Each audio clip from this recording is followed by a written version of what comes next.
छोटे से शहर बैतूल, मध्य प्रदेश में हर सुबह एक ही आवाज गूंजती थी, टमाटर आलू ले लो, ताजा भिंडी लौकी मिल जाएगी। विवेक, एक 17 साल का लड़का, अपने पिता के साथ सब्जियां बेचता था। माँ घरों में बर्तन धोती थी। हालात तंग थे पर सपने विशाल।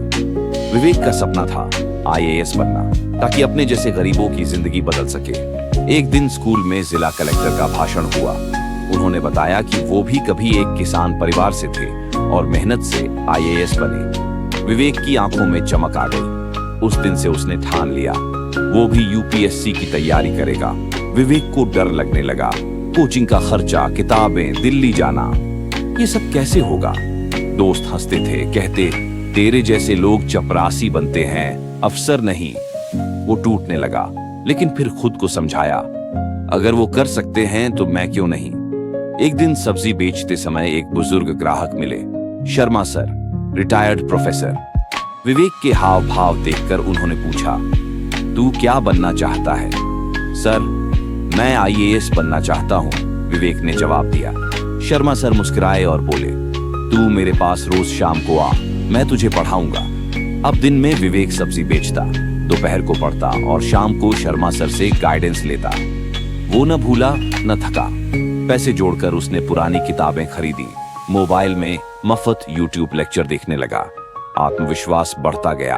बिजली कटौती, आर्थिक तंगी, बीमार पिता और समाज की बातें, सब कुछ जैसे विवेक को रोकने में लगे थे। एक दिन पिता ने कहा, बेटा, हमारी हालत देख, पढ़ाई छोड़कर दुकान संभाल। लेकिन माँ ने विवेक का साथ दिया। उसे उड़ने दो, वो लौटकर ही हमें ऊंचा उठाएगा। UPSC की तैयारी के लिए विवेक दिल्ली आया। भीड़, शोर, कोचिंग की फीस, सब नया था। उसने पार्ट टाइम नौकरी शुरू की। कैफे में वेटर का काम करता और रात को पढ़ता।